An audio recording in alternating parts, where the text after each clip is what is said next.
मनीष गर्ग। खबर नई दिल्ली। पहलगाम आतंकी हमले के बाद भारत सरकार की ओर से पाकिस्तानी नागरिकों के वीजा सेवाओं को निलंबित कर दिया गया है। इसी फैसले के चलते कई पाकिस्तानी नागरिकों को भारत छोड़ने का नोटिस मिल गया है। ऐसे ही एक मामले में पाकिस्तान की रहने वाली मीनल खान की कहानी सामने आई है, जो हाल ही में जम्मू के घरोटा निवासी सीआरपीएफ जवान मुनीर खान से ऑनलाइन निकाह कर भारत आई थीं। मीनल खान का कहना है कि उन्हें यह वीजा 9 साल के लंबे इंतजार के बाद मिला था। उन्होंने एलटीवी लॉन्ग टर्म वीजा के लिए भी जरूरी प्रक्रिया पूरी की थी, लेकिन सरकार के अचानक लिए गए फैसले से उनका भविष्य अधर में लटक गया है। पाक महिला ने बयां किया दर्द। भारत सरकार के फैसले के बाद पाकिस्तान लौटने के दौरान वाघा बॉर्डर पर मीनल खान भावुक हो गईं। उन्होंने न्यूज एजेंसी एएनआई से बातचीत में कहा, हमारा तो कोई कसूर नहीं है ना। हमारा शॉर्ट टर्म वीजा 9 साल बाद लगा है। एलटीवी के लिए भी जैसा बताया गया था, हमने सभी नियमों का पालन किया। अब एकदम से सब कुछ कैंसिल कर दिया गया और कहा गया कि वापस जाना होगा। हमें अपने परिवार के साथ रहने दिया जाना चाहिए। मीनल ने पहलगाम हमले की भी कड़ी निंदा की और कहा, हम निर्दोषों की इस बर्बर हत्या की निंदा करते हैं। दोषियों को सख्त सजा मिलनी चाहिए, लेकिन उसके कारण दूसरे परिवारों को तकलीफ नहीं होनी चाहिए। सुरक्षा पर उठे सवाल। हालांकि इस घटना को लेकर सोशल मीडिया पर सुरक्षा में चूक की आशंका भी जताई जा रही है। लोग ये सवाल उठा रहे हैं कि आखिर कैसे एक पाकिस्तानी महिला ने भारतीय अर्धसैनिक बल के जवान से ऑनलाइन निकाह किया और भारत में रह रही थी। कुछ यूजर्स ने राष्ट्रीय जांच एजेंसी (NIA) से मामले की जांच की मांग की है। मुनीर खान, जो कि जम्मू के घरोटा क्षेत्र के निवासी हैं, सीआरपीएफ में कार्यरत हैं। ऐसे में उनकी एक पाक नागरिक से शादी को लेकर सुरक्षात्मक दृष्टिकोण से भी सवाल उठ रहे हैं। कई लोगों का मानना है कि ऐसे मामलों में गहन जांच और सतर्कता जरूरी है, खासकर तब जब देश में आतंकी घटनाओं में बढ़ोतरी देखी जा रही हो। बता दें कि भारत सरकार ने हाल ही में ये घोषणा की थी कि विशेष श्रेणियों को छोड़कर पाकिस्तानी नागरिकों के सभी वीजा 27 अप्रैल से रद्द माने जाएंगे और उन्हें 29 अप्रैल तक देश छोड़ना होगा। यह फैसला पहलगाम आतंकी हमले के बाद लिया गया, जिसमें 26 निर्दोषों की जान गई। 2 माह में आए हुए मुझे। तो आप वापस क्यों भेज रहे हैं? कह रही हैं कि ये मसला जो हो गया है इसकी वजह से मसला खराब हो गया, इस वजह से वापस पाकिस्तानी भेज। नेशनल हैं आप? हाँ जी। कितने लोगों को लेके आए साथ? 3 है। 3 हो टोटल। तो आप इंडिया में क्या करने आए थे? शादी हुई है मेरी यहाँ पे। शादी हुई है कहाँ पे? तो आपका वीजा खत्म हो चुका है कैसे जी?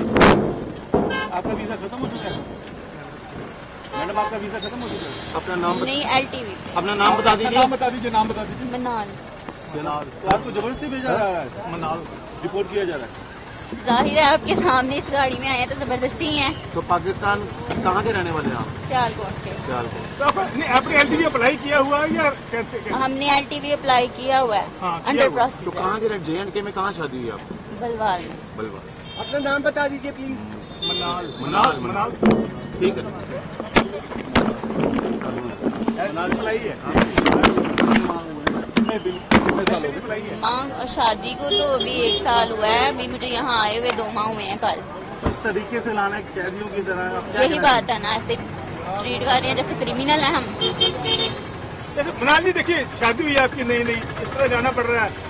जो लोग जिम्मेदार उनके लिए क्या कहेंगे आप इस तरह हालात में? सजा उनको मिलनी चाहिए या हमें मिलनी चाहिए? इनके छोटे छोटे बच्चे हैं, वो इधर अंदर फंसी हुई हैं। ये हमारी अभी नई शादी हुई है, 2 माह हुए हैं शादी को। हमने एलटीवी अप्लाई किया हुआ है, अंडर प्रोसेस आ रहा है और हमें ऐसे भेज रहे हैं नोटिस भेज के। ये तो गलत बात है ना। जिन लोगों के कारण आपको ये दिन देखना पड़ रहा है, कैसी सजा मिलनी चाहिए उनको? उनको चाहे जिंदा जलाएं, जो मर्जी करें, उन्होंने गुनाह किया, सजा हमें क्यों मिल रही है? तो सरकार से अपील करेंगे कुछ?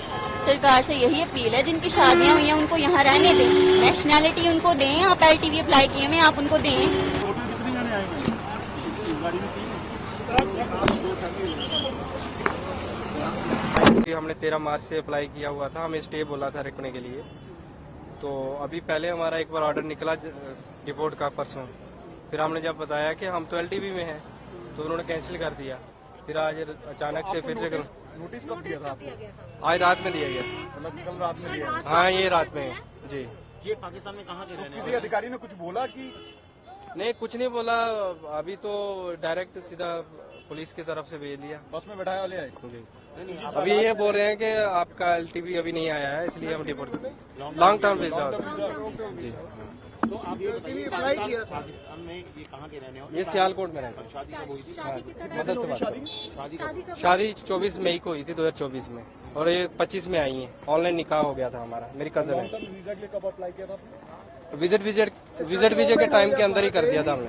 ऑनलाइन शादी हो गया। और वीजा नहीं मिल पा रहा था, इसलिए हमने 9 साल वेट किया वीजे का। तो उसके बाद हमने निकाह किया, फिर उसके बाद वीजा मिला अभी 15 दिन का। फिर अभी लॉन्ग टर्म पे हमें स्टे दिया हुआ था कि लॉन्ग टर्म। पहले आई है यहाँ पे इंडिया में कितने 28 फरवरी 25 को। इसी साल आई जी। अभी क्या मांग? मांग यही है कि हमारी जिंदगी का सवाल है। हमारी शादी हुई है, ऐसे आप बच्चों से माँ दूर कर रहे हो, शोहर से बीवी को दूर कर रहे हो। हमारा क्या कसूर है? जिस हालात से लेके आ रहे हैं ऐसे नहीं, हमारा क्या कसूर है आप बताइए। सरकार को कम से कम जो मैरिड्स हैं, जो कपल्स हैं, उनके लिए सोचना चाहिए ना। जम्मू कश्मीर में रहते हैं, जी। हालात बने हैं अभी टूरिज्म पे। नहीं, वो उसके तो सारी दुनिया खिलाफ है, उसके कौन खिलाफ नहीं है? आप कहाँ के रहने वाले J&K में? आपने अपने हम भी उस चीज की उससे भी हम मतलब सारी दुनिया को दुख है, हमें भी दुख है, पर लेकिन ये अभी हम देख लो इसमें हमारा क्या कसूर है? आपने अपनी पत्नी के मायके वालों से बात किया, उनसे ये अभी वो क्या करें, वो भी रो रहे हैं। उनको बताया आपने? वो भी रो रहे हैं, अभी बताया ही है कि ऐसा हो रहा है, तो वो भी रो रहे हैं। उनका वो क्या कर सकते हैं? और कितनी family सरकार को आपके थ्रू आवाज पहुंचनी चाहिए। सरकार को कम से कम कपल्स के बारे में सोचना चाहिए। कितने अभी देखो, आप देख रहे हो, वो 1 साल का बच्चा है, एक मदर से उसकी